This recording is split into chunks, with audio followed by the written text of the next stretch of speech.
Beaucoup de personnes pensent appartenir à Dieu, mais leur histoire, leur vie, j'allais dire, raconte une autre histoire. Aujourd'hui, pose-toi une simple question. À qui appartiens-tu? Regarde ta vie, regarde tout ce que tu poses comme acte et pose-toi la question de savoir à qui appartiens-tu. En 5 points, dont 3 nous parlerons aujourd'hui et les 2 autres points, nous finirons à la partie 2 de ce thème. Le premier point, tu appartiens à celui que tu obéis. Romains 6, verset 16. La Bible déclare, vous êtes esclaves de celui à qui vous obéissez. À qui appartenez-vous? À qui vous obéissez? Celui à qui vous obéissez, c'est celui à qui vous appartenez. Maintenant, regardez dans votre vie qui vous obéissez.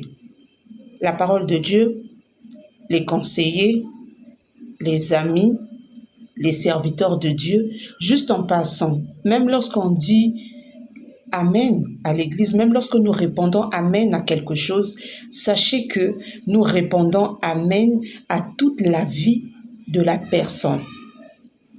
Nous disons Amen, c'est-à-dire que lorsque cette personne n'a pas une bonne vie, lorsque cette personne a une vie de débauche, lorsque cette personne a une vie cachée, lorsqu'on dit Amen, on dit Amen à tout ce qui est visible en la personne et à tout ce qui est visible, invisible à la personne. C'est-à-dire que d'une certaine façon, vous pouvez aussi appartenir même au monde au travers de la personne à qui vous obéissez, au travers de la personne à qui vous avez dit, ou que au travers de la personne à qui vous avez l'habitude de dire Amen. En fait, on ne dit pas qu'on appartient à Dieu. On le démontre, on le montre, on le vit. On vit ça. Et oui, on le vit. Désolée, je suis en train de voir mes notes parce qu'aujourd'hui, j'ai besoin de mes notes en face de moi. Donc, l'obéissance à Dieu, c'est une clé. Aujourd'hui, nous voulons montrer au travers de ces 3 points d'aujourd'hui à qui vous appartenez vraiment. Le but est que vous sachiez, est-ce que même en étant avec Dieu, même en priant, est-ce que je lui appartiens vraiment? Regardez juste les personnes que vous obéissez, les choses même que vous obéissez. Vous saurez vous-même si vous appartenez à Dieu ou si vous appartenez au monde. Deuxième chose, tes œuvres révèlent ton appartenance. Les œuvres que tu poses montrent si tu appartiens à Dieu ou pas. Matthieu 7, verset 16. La Bible déclare, vous les reconnaîtrez à leurs fruits. Quels sont vos œuvres? Alors, c'est quoi une œuvre? Une œuvre, c'est ce que tu fais concrètement. Tes actions, ton comportement, ta manière de vivre. Quelles sont les œuvres que tu poses qui te montrent toi-même que tu appartiens à Dieu ou que tu appartiens au monde? Par exemple, que pratiques-tu comme œuvre? Le pardon, l'amour, la compassion, critiquer, pécher, corrompre. Quelles sont les œuvres que tu pratiques? Quelles sont les œuvres que tu révèles dans ta vie, que tu manifestes dans ta vie? Qu'est-ce que tu poses comme œuvre?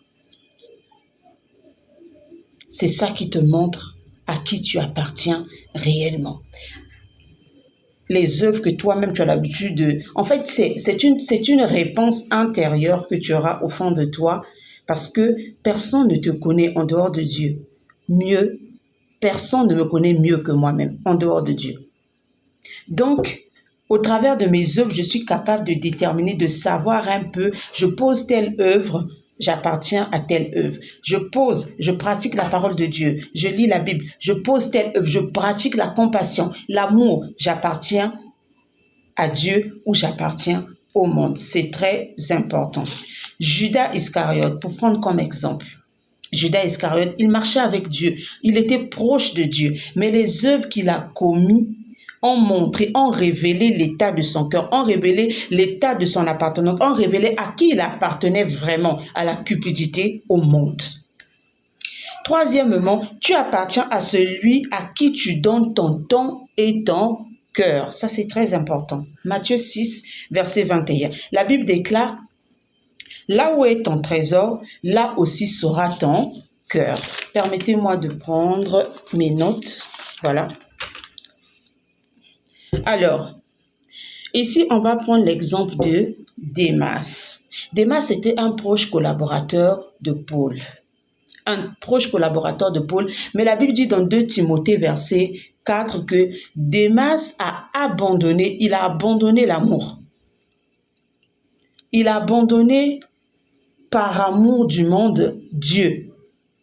Il s'est lui-même retiré par amour du monde. À qui donnes-tu ton cœur? À quoi consacres-tu ton temps? Au travail? Aux amis? Parce que nous remarquons aujourd'hui que même les proches, même ceux qui sont dans l'église, même ceux qui sont proches des serviteurs de Dieu, même ceux qui sont serviteurs de Dieu, même ceux qui travaillent dans l'œuvre de Dieu, ne sont pas toujours proches de Dieu ou n'appartiennent pas toujours à Dieu. Nous développerons un peu plus ce côté, cette troisième partie, à la deuxième partie de mon thème, à qui appartiens-tu? Que Dieu vous bénisse.